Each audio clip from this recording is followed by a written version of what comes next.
So, kailangan ipakita yung gamot para alam natin. Puntahan po namin si Madel. Ayan, may dala po tayo para kay Madel. Tao po! Mama nga po. Ha? Yung nanay niya po. Wala po nagtitinda ng bulaklak. Tinda ng bulaklak? Wala dito? Wala. Doon yun, sa may highway. Sa highway? O tara, hanapin natin. Nay, saan si Madel? Sa PGH po, ay sa Auxiliaries daw po linipat. Bakit daw po? Ay, yung naghihingal siya. Ha? Hindi makagulapay pagbangon. Ay, hindi makahinga na? Dinala sa ospital? Ano po, dinala sa PGH, tapos ilinipat daw po sa Auxiliaries. Nilipat sa Jose Reyes. Si mama niya.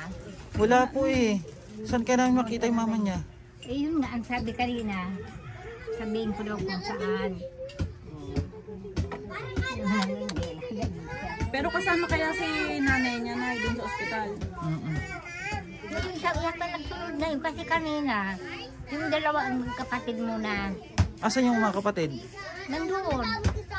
Umalis Hindi na. ng ambulansya. Oo, nadala pala si Madel sa ano. Dito may kapatid pa dito, so may bigla ng ano. Biglaan. Bigla po. May dala pa naman kami para sa kanya. Biglaan pa lang. Hindi na ako makakano itong aking ano. May ilaga si nanay yan. Tara, hanapin muna natin yung ano. Hanapin muna natin yung nanay. Oo. Nasa Jose Reyes na. Wala. May dala pa naman tayo para kay Madel. Ayan po, nasa ospital na po para si Madel. Paano yan? Kaya nga Ano yun? Ano? Hindi na daw makahinga tapos sinugod na dun sa ospital. Hirapan naman yun.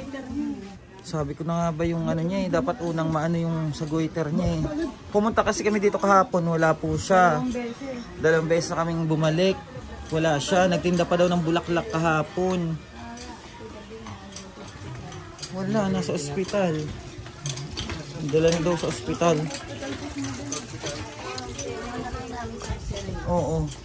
Hindi kailangan natin mahanap yung nanay. Para kahit pa paano maano naman natin. Kung makausap natin yung nanay. Dito po si Madel nakatira oh. Ha? Kaya nga. Wala. Wala si Madel. Hindi na sa ospital. Ayan po ano at pabalik po tayo. Hanapin po natin yung nanay niya. Baka sakaling mahanap natin. Ayan, maraming salamat po at sidecar yung gamit namin. Wala kaming service now. O, ano niya muna? Hanapin natin. Kawawa naman yun. Ayan, taalis po muna kami. Ano? Hanapin namin yung nanay. Baka mahanap namin. Paalis po muna kami. Tara, hanapin natin yung nanay niya. Baka makita natin dyan sa daan. Ay, nako. Kawawa naman. Kawawa naman si Madel. Ayan po, maraming salamat po at update po kayo namin muli. Thank you so much mga kababayan.